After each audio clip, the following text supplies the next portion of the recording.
Hello everyone, সালাম আলাইকুম রহমতুল্লাহ। আমরা আমরা অনেকেই এই বন্যা দুর্যোগের সময় যে যেভাবে যে যেভাবে পেরেছে আমরা এই সমন্বয়কদেরকে হেল্প করেছি এবং সেটা আমরা একটা লম্বা একটা লাইন দেখেছিলাম যে টিএসসিতে। কারণ ৫ই আগস্টের পরে সারা বাংলাদেশের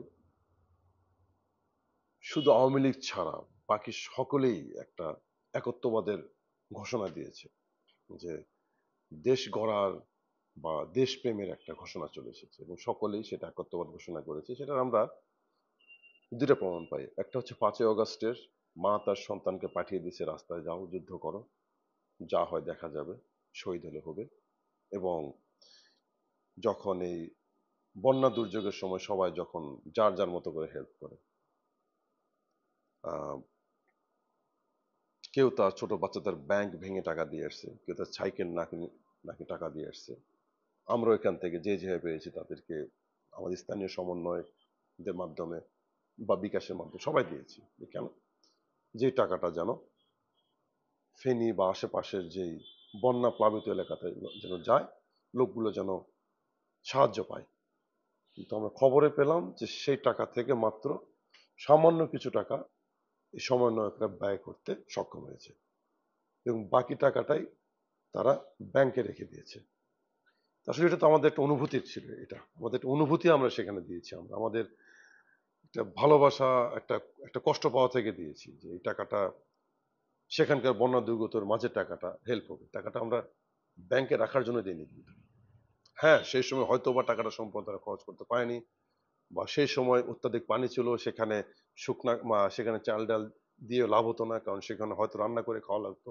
কিন্তু তারপরেও তো অনেক কাজ রয়ে গেছে না? দেখা যাচ্ছে বন্যা যাওয়ার পরে সেখানকার লোকজনের ঘর বাড়ি নষ্ট হয়ে গেছে, অনেকের গবাদি পশু নষ্ট হয়ে গেছে, ব্যবসা নষ্ট হয়ে গেছে। সেখানেও যে টাকাগুলো ইনভেস্ট করতে পারতো, আমাদেরকে ভিডিওতে দেখিয়ে, সোশ্যাল মিডিয়া দেখিয়ে দেখে যে আপনাদের টাকাগুলো আমরা এইভাবে করতেছি।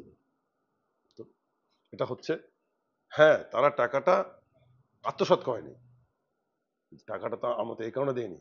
কিন্তু এটা যথেষ্ট না যে একজন এসে বলল টাকাটা ব্যাংকে রেখে দিয়েছে। না, ব্যাংকে রাখার জন্য দেয়নি তোমাদেরকে টাকাটা। আমরা টাকাটা আমাদের আমাদের একটা মানে অনুভূতির টাকা। এটা এটা উত্তর হলো না। এটাই হচ্ছে এক্সপিরিয়েন্সের অভাব এবং কম বুদ্ধির অভাব। এটাই যে ছোট ছেলে পেলে তারা, হ্যাঁ, এই ধরনের কথা আছে, ছোট ছেলে পেলে একটু ভুল যে একটা হতেই পারে। এই ছাত্রদের কাছে আমরা কি চেয়েছিলাম? আমরা চেয়েছিলাম যে এই ছাত্ররা একসময় ভাষা আন্দোলন করেছে, ছাত্ররা ভাষা আন্দোলন করে আমাদের এই মাতৃভাষা দিয়েছে তাদের ত্যাগের বিনিময়ে, তাদের শহীদের বিনিময়ে। এবং আজও আবার এই ছাত্রদের বিনিময়ে, এই ঢাকা ভার্সিটির বিনিময়ে, তাদের শহীদের বিনিময়ে আমরা নতুন দেশ পেয়েছি, নতুন স্বাধীনতা পেয়েছি। এই নামটা অক্ষুণ্ণ রাখতে হবে। এই নামের সাথে যেন কোনো লোভ লালসা আকাঙ্ক্ষা না চলে আসে।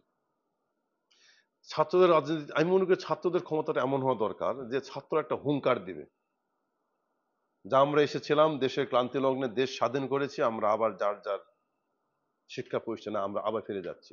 দেশের যখন দেশের প্রয়োজন হবে আমরা আবার সে রক্ত দেবো, আমরা আবার জান দেবো, আবার শহীদ হবো।